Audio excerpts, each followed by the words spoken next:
नमस्कार मित्रांनो, ठरलं तर मग या मालिकेच्या आजच्या भागात आता अर्जुन सायलीच्या आईवडील म्हणून प्रियाच्या आईवडिलांना आपल्या घरी घेऊन आलेला असतो. तेव्हा इथे सायली खरं खोटं करण्यासाठी प्रियाच्या आईवडिलांना एक प्रश्न विचारते. ती विचारते की जर मी तुमची मुलगी आहे तर मी विश्वास कसा ठेवायचा? तर तुम्ही तुमच्या मुलीच्या अंगावरती कुठल्या अशा भागावरती अशी कुठली जन्मखूण आहे का ज्यामुळे हे सिद्ध होईल की मी तुमची मुलगी आहे? तेव्हा प्रेक्षकांनो, इथे आता प्रियाच्या आईने सांगितलेली जन्मखूण ही सायलीच्या अंगावरती नसून प्रियाच्या अंगावरती आहे असं सांगत सायलीने आता सुभेदारांच्या घरामध्ये खूप मोठा धमाका केलेला असतो. चांगला बॉम्बच फोडलेला असतो, तो सुद्धा प्रियावरती. त्यानंतर प्रेक्षकांनो, जेव्हा इथे सायली अर्जुन आणि सुभेदार किल्लेदार दोन्ही कुटुंबाच्या समोर सांगते की तिच्या तळपायावरती तुळशीपत्राची जन्मखूण आहे, तेव्हा अर्जुनच्या समोर सत्य आलेलं असतं की खरी तन्वी ही प्रिया नसून सायली आहे आणि ते सत्य आता सगळ्यांना समजलेलं असतं. तर प्रेक्षकांनो, येणाऱ्या भागामध्ये इथे आता प्रियाचे आईवडील घरी आल्यानंतर सत्याचा उलगडा झालेला असतो.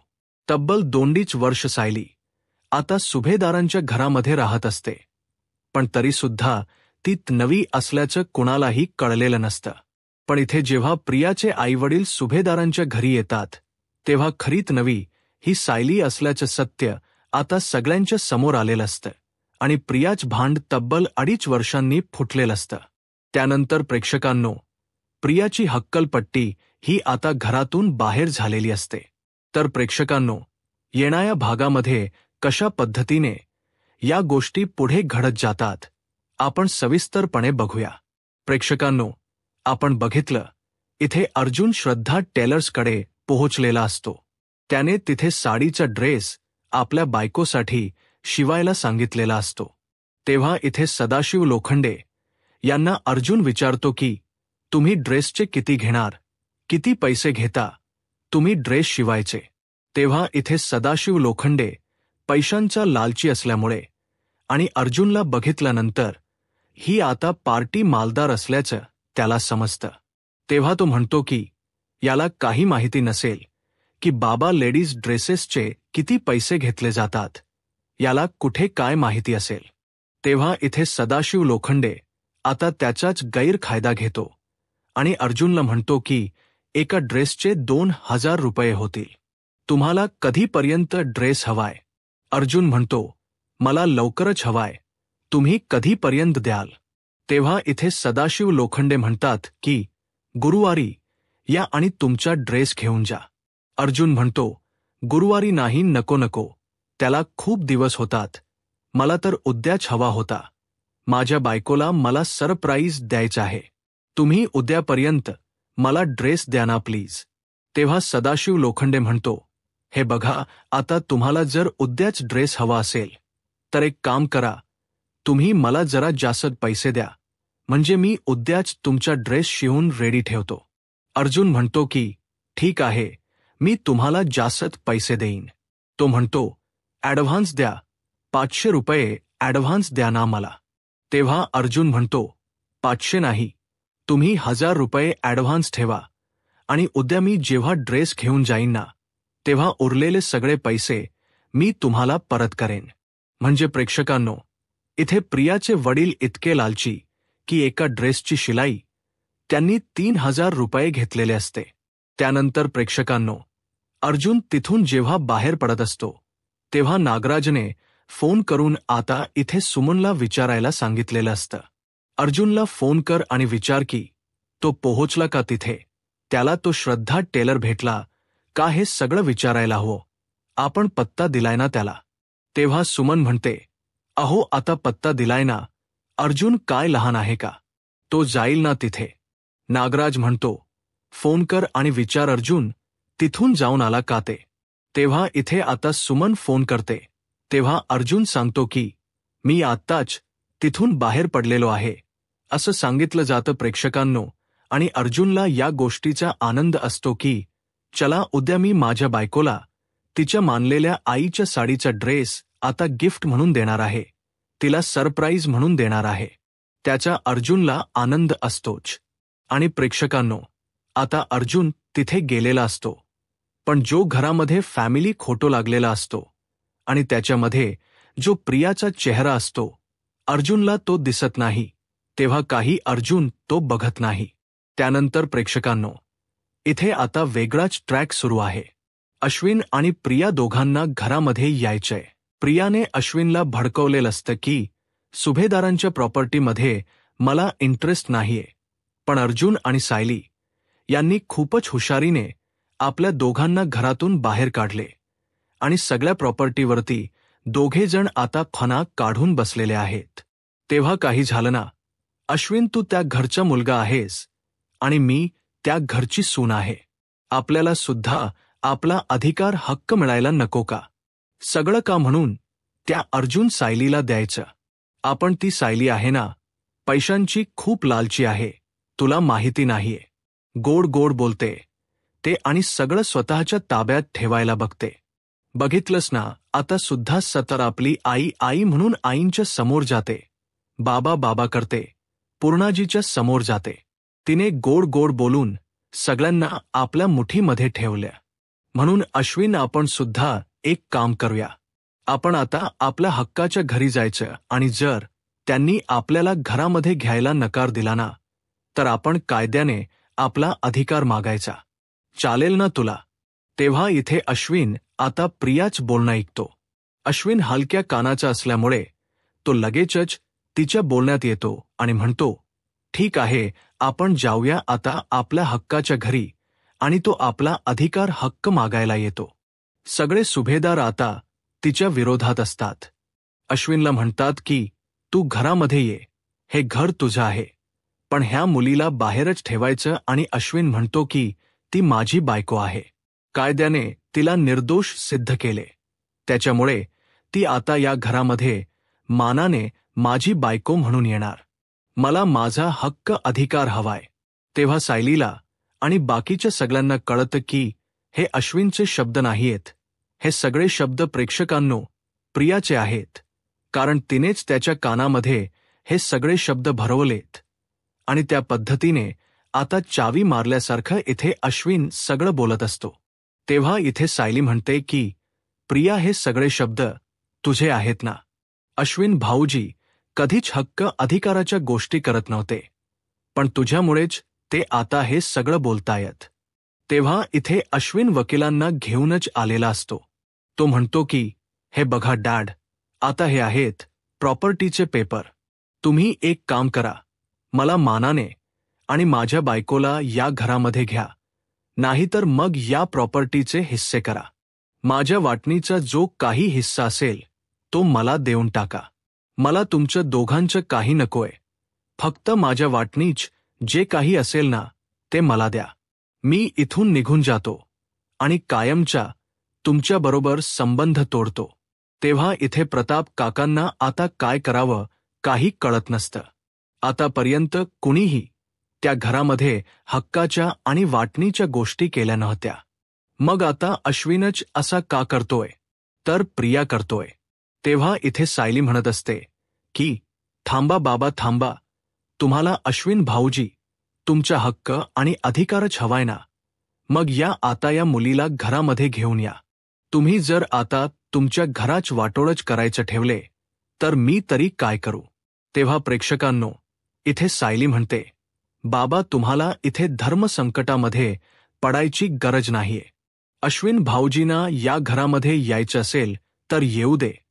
पण इथे आता सायलीने एक अट ठेवलेली असते. ती म्हणते, अश्विन भाऊजी, तुमच्या जबाबदारीवरती ह्या मुलीला या घरामध्ये घ्या, कारण जर हिच्यामुळे माझ्या कुटुंबातील एकातरी सदस्याला थोडा तरी त्रास झाला ना, तर हिची हक्कलपट्टी होईलच. पण तुम्ही माझं असं रूप बघाल ना अश्विन भाऊजी, जे या आधी तुम्ही कधीच बघितलं नसेल, आणि ही मी तुम्हाला दिलेली शेवटची चेतावणी आहे असं समजा. तुमचं घर आहे, तुमचा हक्क आहे, इथे अधिकार आहे राहण्याचा, पण तसंच या घरामधली सगळी माणसं जशी तुमची आहेत ना तशी माझी आहेत. आणि माझ्या माणसांना जर या प्रियाने थोडा जरी त्रास दिला ना तरी सुद्धा मी काय करेन ते आता मी सांगत नाही, तर मी करूनच दाखवेन, असं सायलीने आता स्पष्टपणे सांगितलेलं असतं. आणि ती म्हणते की हे घर तुमचं आहे ना, घरावरती अधिकार गाजवा. तुम्ही माझं काही म्हणणं नाहीये, पण माझ्या कुठल्याही गोष्टीमध्ये, माझ्या कुटुंबाच्या कुठल्याही गोष्टीमध्ये या मुलीने नाक खुपसायचं नाही. आमच्या सगळ्यांपासून हिने दूर राहायचं, असं इकडे आता सायलीने स्पष्टपणे अश्विनच्या समोर सांगितलेलं असतं. त्यानंतर प्रेक्षकांनो, प्रियाच्या मूर्खपणामुळे आणि अश्विनच्या मूर्खपणामुळे त्यांना आता घरामध्ये ठेवावंच लागतं. तेव्हा इथे अश्विन म्हणतो, जाऊ दे, यांच्याशी काही घेणं देणं ठेवायला नको. त्यानंतर प्रेक्षकांनो, इथे आता अर्जुन गेलेला असतो आपल्या बायकोचा ड्रेस आणायला. इथे आता सदाशिव लोखंडे फोन करतात आणि म्हणतात की साहेब, तुमचा ड्रेस झालाय, तुम्ही घेऊन जा. कारण सदाशिवला आता 2,000 रुपये अजून मिळणार असतात. एका ड्रेसची फी 3,000 रुपये येईल. त्यामुळे प्रेक्षकांनो, इथे आता नागराज आणि महिप्त दोघेजण श्रद्धा टेलच्या तिथे आलेले असतात. आणि तिथे गेल्यानंतर आता अर्जुन जेव्हा बघत असतो तेव्हा त्याचं लक्ष त्या फोटोकडे जातं आणि इथे नागराजच अशी सिच्युएशन निर्माण करतो की अर्जुनला तो फोटो बघायला भाग पाडतो. अर्जुन म्हणतो की ही फोटोमध्ये असलेली मुलगी. तेव्हा इथे आता श्रद्धा टेलर, ती आता प्रियाची आई म्हणते, ही आमची मुलगी आहे. लहान असतानाच ती हरवली. 22 वर्षांपूर्वीच ती हरवली. आता ती मोठी असेल, पण ती कुठे आम्हाला माहिती नाही. ती काही आम्हाला सापडलेली नाहीये. तेव्हा इथे अर्जुन म्हणतो, आहे, तुमची मुलगी आहे आणि ती तुम्हाला नक्की सापडेल. तेव्हा अर्जुन आता इथे सायलीला सरप्राईज देतो. अर्जुन डिरेक्टली सायलीचे आईवडील म्हणून सदाशिव लोखंडे आणि त्यांची बायको श्रद्धा या दोघींना घेऊनच आता घरी येतो. खरे तर ते प्रियाचे आईवडील असतात. आणि प्रेक्षकांनो, इथे आता अर्जुन सायलीला म्हणतो की बायको, तुझी प्रतीक्षा संपली, तुझे आईवडील सापडलेत. आणि जेव्हा तो सदाशिव लोखंडे आणि इथे तिच्या आईला घेऊन येतो तेव्हा सायली त्यांच्याकडे बघतच राहते. सायलीला ते आपले वाटत नाही. सायलीला त्यांच्याकडे बघून आपलेपणा जाणवत नाही, जो की प्रतिमा मा आणि रविराज काकांकडे बघितल्यानंतर जाणवत असतो. तेव्हा इथे आता प्रिया पूर्णपणे घाबरते. प्रिया म्हणते, अरे देवा, हा अर्जुन तर माझ्या आई वडिलांना डिरेक्टली घरीच घेऊन आला. जाऊ दे, पण यांना कुठे माहिती आहे मी यांची मुलगी आहे ते. यांना तर असंच वाटते की सायली यांची मुलगी आहे. पण आता सायलीच्या आई वडील म्हणून का होईना, पण आता यांच या घराबरोबर नातं तर जोडलं गेले आणि आता सारखं यांच येणं जाणं सुद्धा होईल. हा अर्जुन इतका हुशार आहे, तो 1 मिनिट सुद्धा लावणार नाही हे शोधून काढायला की हे माझे आईवडील नाहीयत म्हणून. आता करायचं तर काय करायचं, असा प्रश्न इथे प्रियाला पडलेला असतो. पण आता ह्या नागराज आणि महिप्तने प्रियाला सुद्धा चांगलं अडकवलेलं असतं. आता जर जास्त काही बोललीस तर सगळ्यांना सांगू की हे आईवडील सायलीचे नसून तुझे आहेत म्हणून, असं बोलत इथे महिप्त आणि नागराजने प्रियाला ब्लॅकमेल केलेलं असतं. आमच्या वाकड्यात जायचं नाही, आम्हाला काही बोलायचं नाही.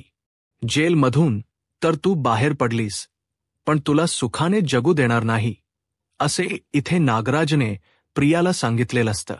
त्यानंतर प्रेक्षकांनो, प्रिया आता घाबरलेली असते. ती म्हणते, अरे देवा, या लोकांनी मला ओळखायला नको.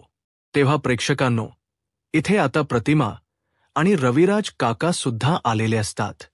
तेव्हा इथे सायली त्या माणसांकडे बघत असते. ती म्हणते, तुम्ही आत माझे जन्मदाते, तुम्ही खरंच मला जन्म दिलाय. तेव्हा ती म्हणते, हो बबडी, तूच माझी मुलगी आहेस. तेव्हा सायली म्हणते, बबडी, पण मला तर कुणीच बबडी नावाने हाक नाही मारत. ती म्हणते, अगं 22 वर्षांपूर्वी तुला ही हाक मारायचो ना आम्ही. तेव्हा सायली म्हणते, पण मला तर आठवतच नाही की तुम्ही मला बबडी हाक मारायच्यात आणि तुमच्याकडे बघून मला आठवत का नाहीये की तुम्हीच माझे आईवडील आहात म्हणून. तेव्हा प्रेक्षकांनो, आता खूप वर्ष झालीत म्हणून असं वाटत असेल असं सायलीला वाटतं. सायली म्हणते की काहीतरी गडबड आहे. तेव्हा अजू म्हणतो, बायको अगं हेच तर तुझे आई वडील आहेत ना. हा बघ तुमचा फॅमिली फोटो. हा तुझाच फोटो आहे ना त्यांच्याबरोबर. सायली म्हणते, असेल, पण मला यांच्याकडे बघून असं जाणवत नाहीये की हे माझे जन्मदाते आहेत.